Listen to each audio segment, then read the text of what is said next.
I keep seeing women asking the same question. Botox or facelift, what's better?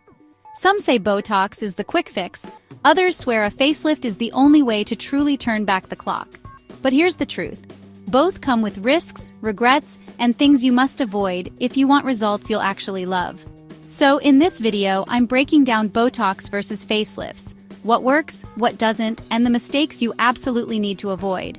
If you're considering either, this could save you time, money, and heartbreak. Before we dive in, hit that like button and subscribe. It helps me bring you more content like this. Let's get into it. Botox gets hyped as a miracle, but here's the deal. It's not a facelift alternative. Botox relaxes muscles to smooth out wrinkles like crow's feet or forehead lines, but it won't tighten sagging skin. Women often go in thinking Botox will fix jowls, droopy cheeks, or a saggy neck. It won't. If skin laxity is your main issue, Botox can't help, and it's why some women end up frustrated after spending hundreds on injections. What to avoid: overdoing Botox in areas it doesn't belong, like around the mouth or jawline, can leave you looking frozen or off.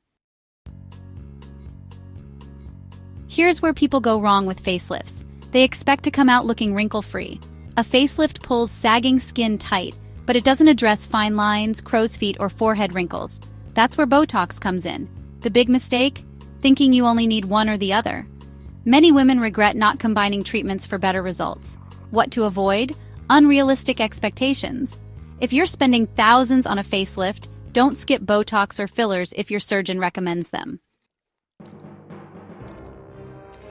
Here's where the comparison gets real. Botox has almost zero downtime. You can get it on your lunch break and head back to work. A facelift? We're talking weeks of bruising, swelling, and healing. You'll look worse before you look better, and the emotional roller coaster is intense. Women often regret not preparing for how long the recovery takes. What to avoid? Rushing into a facelift if you're not mentally or emotionally ready for the downtime. Too much Botox can leave you looking frozen plastic and nothing like yourself. The trick is moderation. Women who overdo Botox often say they wish they'd waited longer between treatments or found a more conservative injector. What to avoid: cheap Botox deals or inexperienced injectors. Always go to a licensed professional who understands subtlety.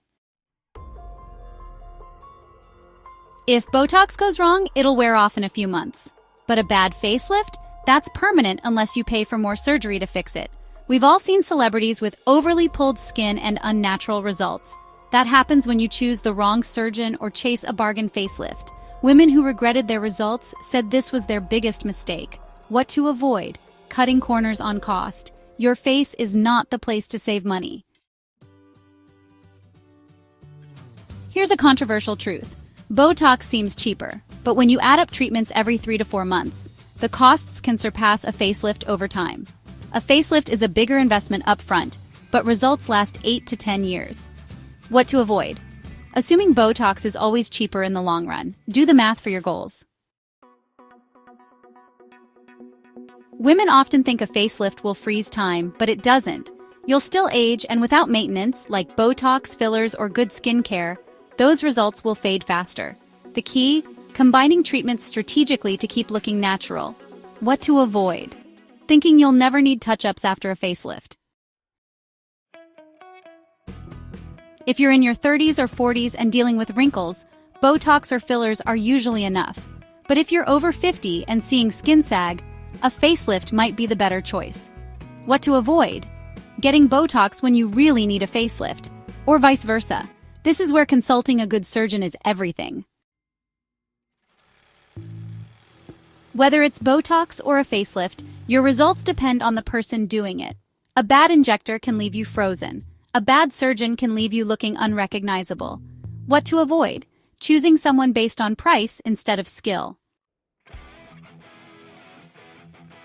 Finally, the biggest mistake women shared: getting Botox or a facelift to please someone else. If you're not doing this for yourself, you'll never be happy with the results. What to avoid? Making decisions based on pressure, comparison, or what someone else thinks you should look like. So what do you think? Is Botox the better choice, or do you see the value in a facelift? Drop your thoughts in the comments. Let's start a real conversation. And if you found this video helpful, Hit that like button and subscribe so you don't miss out on more topics like this. This is by no means medical advice. Your face, your decision. So always consult a qualified professional before making a choice. Thanks for watching, and I'll see you next time.